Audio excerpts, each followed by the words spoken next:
Hello and welcome. There's been a lot of debate and discussion going about how our parliament as well as the assemblies have been functioning of late. The debates, the discussions, the disruptions and several other issues have been debated publicly in public forum, and there have been discussions going on amongst the legislators, the presiding officers. There have been conferences which have been happening, and today we have with us the Speaker of Goa Assembly, Mr. Rajendra Arlekar. Sir, thank you so much for giving us time. Let's begin with a very pertinent question and something which has been debated on and off for quite a while. Ours is the largest democracy in the world. If you look at in terms of population, we are also a very big name to reckon with in the field of the computer technology. We are also known as a software giant. Nowadays, there has been an emphasis on utilizing this tech know-how in the tech field in our legislative procedures. That is the utilization of information and computer technology in the way we do we conduct business in our legislative assemblies, in our parliament, making more and more use of it. So how do you believe this can be taken forward, and what all steps have been taken as far as Goa Assembly is concerned? All of us know that all the technological revolution that has taken place throughout the world has affected man as well as machines everywhere. And what we see today is that everybody is trying to use that software, maybe hardware, everything for his own benefit, betterment everywhere. Even the systems which are working in the government, non-government organizations also, they are trying to use all these technologies. It is very much obvious that even the legislative assemblies or the parliaments should use this technology. And we have to use, because that facilitates the speed of the governance, that facilitates the speed of all the proceedings in the house itself. As far as we are in assembly or maybe in the parliament, I think we should make use of all these technologies, software, all that revolution that has taken place in the computerization, digitalization, everything. So we must take that into our side and use that for the benefit of the whole process. You're right. That's something which has been been the focal point of discussion, more or less, to ensure that the focus is more on making the assemblies and the parliament paperless.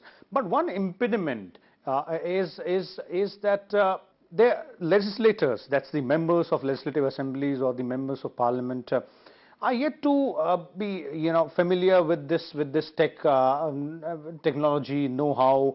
So how can we bridge that gap? Because until unless members are themselves aware of how to use these technologies, the entire reason or logic behind utilization of these technologies will not be let me tell you one thing. We in Goa have not only stopped at the concept of using or utilization of the technology, we have put it into practice. So I should say very proudly that in our Goa we have gone paperless. Our assembly has. Yours is one of the first assemblies to go paperless. Yeah, I'm very proud of that, and we never face any such problems. For that we had to train our MLAs, train our officials, train our different departments, train the secretaries, all the staff who is concerned with this, and all those people who are directly related to this, we had a training session for them. And from last or even prior to that session, we have gone gradually paperless, and today, as on today, we are 100% paperless. And that we have already developed this technology, the software. Our IT people in Goa, they have developed this software. But what's your suggestion to other states wherein this penetration of technology, the penetration of know-how the computer software, or maybe utilization of all these fancy gadgets like e-reader, or maybe iPad or iPhone, or any other gadget or tool which can be used, is that particular penetration is not that deep as far as some of the states are concerned. What can be done? I agree with this. They are little bit slower. They are slower. But if somebody takes interest in it, I think that this pace can be accelerated. There should not be any impediment. We also had some sort of obstacles at very outside when we decided to go, because other departments which department had already gone, they have developed their software also. They were little bit hesitant whether this will work or not. They had many doubts about that. But our assembly people, we all together, we decided that we will go for this technology. We will implement this, and ultimately we found that all the departments which were initially little bit hesitant, where they cooperated with us, and we started. Now see, the MLAs, basically the direct person who is affected for this technology is the MLA who is actually presenting himself in the house. In the house, yeah. And he presenting the problems, presenting himself, presenting his ideas and views. Yeah, so instead of having papers in his hand, he might have a e-reader in the hand. So we started with the existing technology, and we shifted to this very smoothly. We took into confidence all those MLAs.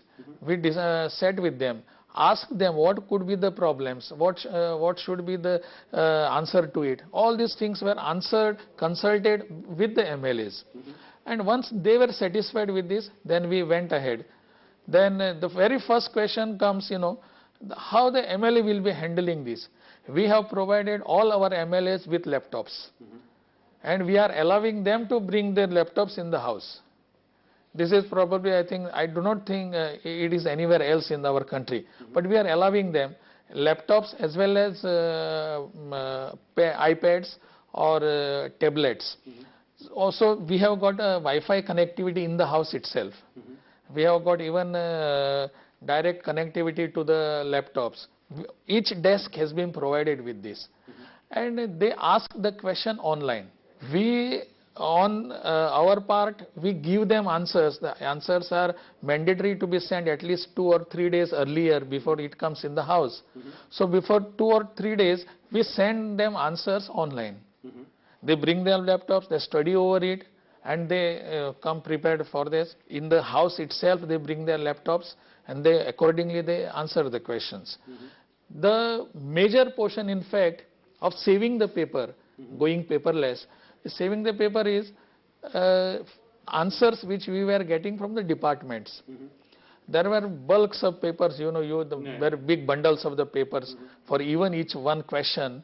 If it has got some attachments, it has got some annexures and all those, the answer becomes such a huge quantity. And reports of committees as well and all those things. If those reports and these are attached, then it becomes still heavier. So we decided everything will be given online. Don't use the paper. And so gradually we all came to this conclusion, okay, we will do this. So all our MLAs, all our other staff, our assembly staff, our departmental staff, different departments, so they came together and decided we will do it. So we have done this. And I'm very proud that we are successful in this. Another impediment which many of the other state assemblies face, which is being observed and which many say is the lack of funds to go digital. Is that really an impediment? Not at all, not at all. I would say we have not spent any extra money for this. So it's about willpower, getting it done. Yeah. If you are saving on papers, which we are in fact wasting tons of paper, you are much more saving on this using this technology. So you must use this. And in fact, our IT department in Goa, IT people department, it's a government department. Many a times people just looking this way, that way, and considering that government departments are not proper working and everything. But our department, I'm very proud that in Goa, they have done a very commendable job, and they have given all this technology. They developed the software free of cost. The Speaker of Goa Assembly, Rajendra Arlekar, is still with us. Sir, moving on from the paperless technology to some other other more important issues as far as the institution of legislative assembly or parliament is concerned. The most significant one, and the one which has been attracting a lot of attention nowadays, is the issue of disruption in the House. Now, disruption takes place due to several reasons. Now, you yourself are a Speaker of the Assembly, so you would be a little more, aware of the reasons behind the members raising slogans or maybe walking into the well. One of the suggestions which have been coming in, and it has come in from the Speaker of Lok Sabha only in the recently, that that there are people who are making suggestions that those who are disrupting the proceedings, some sort of strict action needs to be taken so that the wastage of time of the proceedings of be it the assembly or parliament comes down, and that will increase the productivity of the houses. I think all democracy loving people, they are concerned about this. When they see some disruption in the house, everybody, including press, media, common man, and everybody, they speaks in a dissentful voice.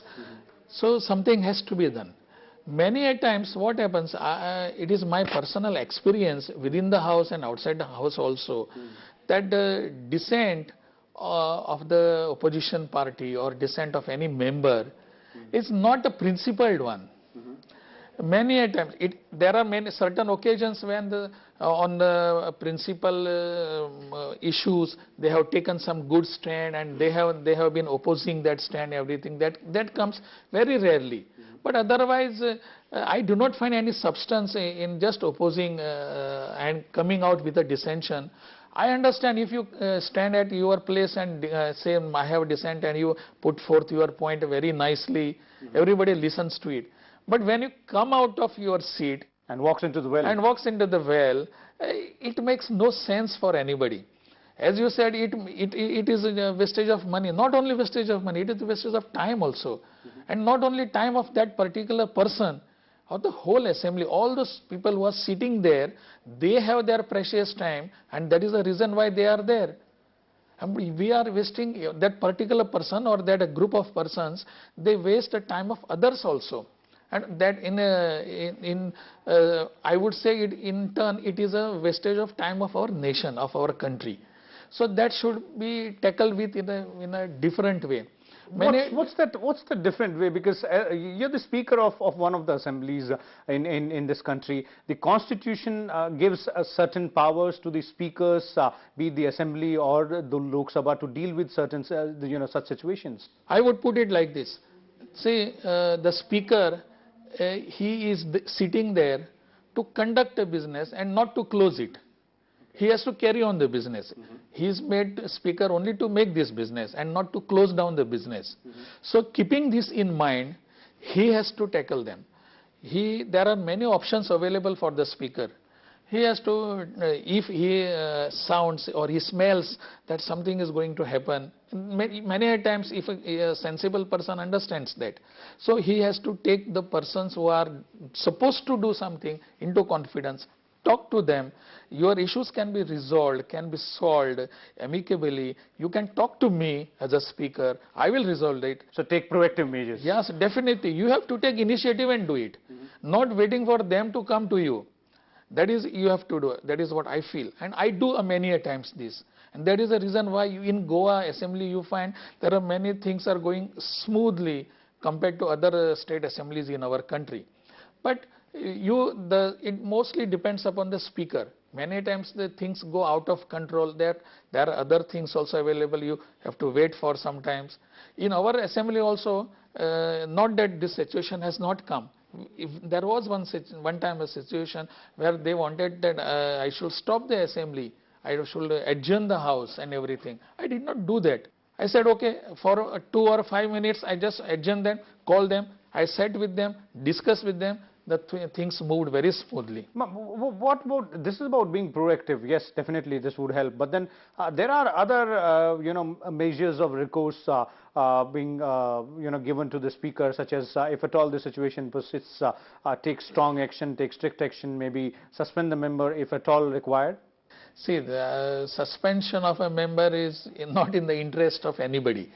It is not in the interest of the House or in the interest of the party he represents, anything. So that should be avoided. But whenever the situation goes out of control, whenever the behavior of that particular member is really not supposed to be there in what he has done, then you have that option. You can go for that suspension. Now there was a talk while coming in the well, then that is a very common feature. So what should we do regarding that? You cannot, a speaker one who is sitting on the chair, he cannot physically stop all those people, but they come in the well. Just today morning, Honorable Lok Sabha Speaker Sumitra ji, she has already suggested one thing, that if somebody comes in the house, why we wait for a speaker to give his decision? If he comes to the well, sorry, not in the house, if he comes to the well, then he should automatically be disqualified or automatically be suspended for some period. So do you believe that that's an okay proposition? That is the last resort. I would not use it very often, but that should be the last. This can be. If there is some misbehavior is really of a high gravity, of high degree, then you have to do, you can use all these options. I think this can help to some extent. Okay, great. There is another issue apart from disruption and how to deal with it. That is about the duration of debates and discussions on bills, or maybe issues, specifically bills, that coming down drastically in certain legislative assemblies. We've seen there are instances of certain houses, certain assemblies, state assemblies, wherein bills have been passed without much of a discussion. Though this is, if you look at the statistics, then this is not the case with the Goa Assembly. But then, do you believe there is a way to tackle that as well? The tackling is that the speaker has to be very stern and tell the ruling parties that this cannot be allowed. You have to give time for the legislators, all legislators, to discuss it, to talk over it, to have his dissent and suggestions, all this. You must give time for them, because legislators or parliamentarians' basic duty is to legislate. And if you are not giving him proper time, say many times it happens, the ruling party, they present a bill and just they want to hush up it and pass it as early as possible. That should not be allowed. I am not for that. Even if some ruling party does it, I am ready to tell them no, you should not do it. Give them sufficient time, all the legislators. Let them do their duty, because they have basically elected to make a legislation. That has to be that right has to be protected. That's what I feel. What are the other measures which you believe can be taken in today's context, in the recent in the contemporary times, to increase the productivity of working of both houses? Yes, we use technology. Yes, the Speaker of the House takes some corrective measures to ensure smooth functioning, and then ensures that there is discussion and debate on the bills as well. But then what else can be done to ensure that the productivity of the houses increases, and also, very importantly, the dialogue between the people and their representatives who are sitting in the house out there is maintained? There is a continuity in that dialogue. I will put it like this: the dialogue between the people and the their representative is one aspect. But I will put it like this: the dialogue between the speaker and the representative has to be there. That will certainly ensure the productivity of the house. That will certainly ensure that the good, smooth running of the house for longer period. That dialogue has to be there. And so interaction of the speaker sometimes forgetting that he is a speaker or he is amongst them, he has to go to them, do that. I think that will certainly ensure the productivity and the longevity of the discussions. Okay, thank you so much, sir. Let's hope that something useful and very practical approach comes out of that particular conference as well, and we are able to ensure that the democratic institutions like legislative assemblies and parliaments function more smoothly. So this was the Speaker of Goa Assembly, Rajendra Arlekar, in a freewheeling conversation with us on several issues related to legislative assemblies and the parliamentary democracy. We'll come back again with a different personality and on a different topic. Till then, keep watching.